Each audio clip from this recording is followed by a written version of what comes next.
Hi friends, welcome to దాంబాస్ kitchen. నేను మీ శ్రీదేవి. ఈరోజు నేను చేయబోయే రెసిపీ గోదావరి జిల్లాల స్పెషల్ మసాలా ఆవకాయ.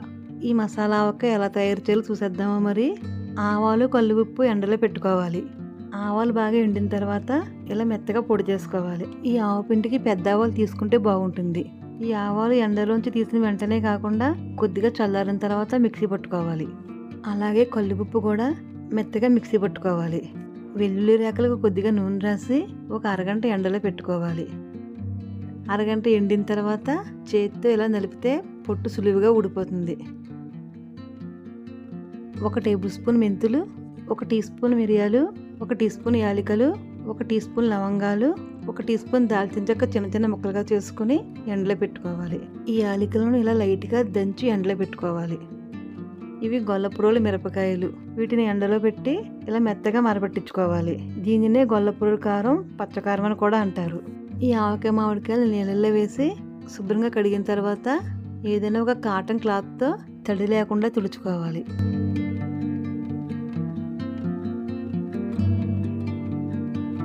ఇప్పుడు మామిడికాయలకి ముచ్చుకు ఇలా తీసుకోవాలి. ఇలా ముచ్చుకు తీసేసిన తర్వాత మళ్ళీ ఒకసారి శుభ్రంగా క్లాత్ పెట్టి తుడుచుకోవాలి. మామిడికాయ ముచ్చుకు తీసిన తర్వాత కడగకూడదు.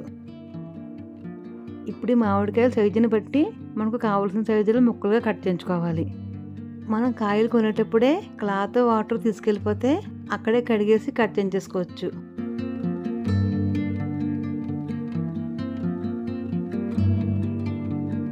ఇప్పుడు ఈ ముక్కకున్న జీడు అలాగే టెంకకున్న పొర తీసేసి శుభ్రంగా క్లాత్ పెట్టి తుడుచుకోవాలి.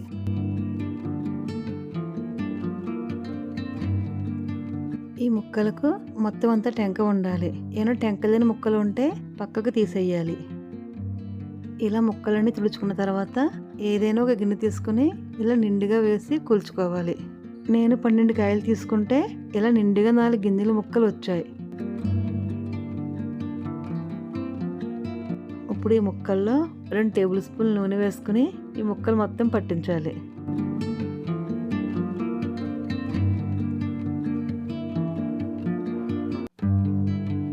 ఇప్పుడు పచ్చడి కలుపుకోవడానికి వీలుగా ఉండే ఒక పెద్ద గిన్నెలోకి 4 గిన్నెల మామిడికాయ ముక్కలకు ఏ గిన్నెతో అయితే ముక్కలు కొలుచుకున్నామో అదే గిన్నెతో 1 గిన్నె గొల్లపురోలు కారం, 1 గిన్నె ఆవపిండి, అరగిన్నె మిక్సీ పట్టి ఉంచుకున్న ఉప్పు, పావు గిన్నె పొట్టు తీసి ఉంచుకున్న వెల్లుల్లి రేకలు, 1/2 టీ స్పూన్ పసుపు, 1 టేబుల్ స్పూన్ మెంతులు, 1 టీ స్పూన్ లవంగాలు, 1 టీ స్పూన్ దాల్చిన చెక్క, 1 టీ స్పూన్ లైట్గా దంచిన యాలకులు, 1 టీ స్పూన్ మిరియాలు వేసి అన్నీ బాగా కలిసేటట్టు కలుపుకోవాలి.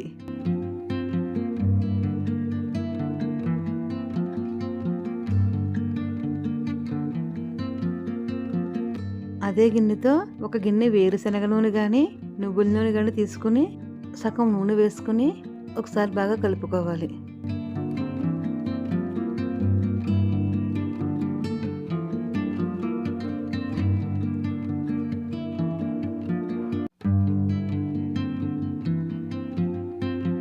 మిగిలిన నూనె కూడా కొద్ది కొద్దిగా వేసుకుంటూ ఇలా ముద్ద అయ్యే వరకు కలుపుకోవాలి.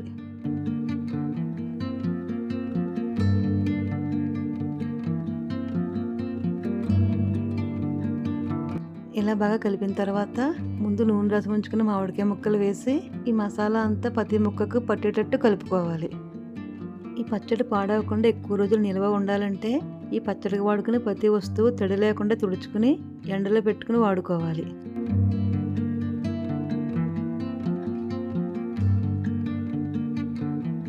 ఇప్పుడు గిన్నెలో మిగిలిన నూనె ఇలా డబ్బాలోకి వేసుకుని మనం కలిపిన పచ్చడిని ఇలా డబ్బాలోకి వేసుకోవాలి. మొత్తం పచ్చడి అంతా వేసిన తర్వాత ఇలా గాలి తగలకుండా కొద్దిగా నొక్కి పైన మళ్ళీ ఒక అరగిన్నె నూనె వేసుకోవాలి.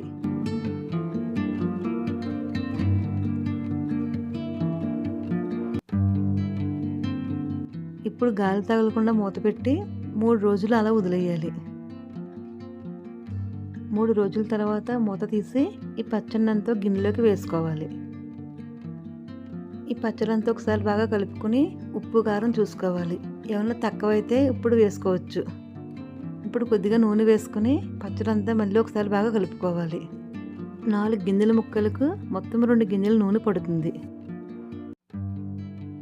ఈ పచ్చడంతా బాగా కలిపిన తర్వాత ఏదైనా గ్లాస్ సీసా కానీ జాడీ కానీ తీసుకుని అడుగున కొద్దిగా నూనె వేసుకోవాలి. ఇప్పుడు ఈ పచ్చడిని ఇలాగా సీసాలో వేసుకుని ఈ నూనె పైకి వచ్చేలాగా గరిటెతో నొక్కుంటూ వేసుకోవాలి. ఇలా మొత్తం పచ్చడి అంతా వేసేసిన తర్వాత నూనె ఇలా పైకి తేరి ఉండాలి.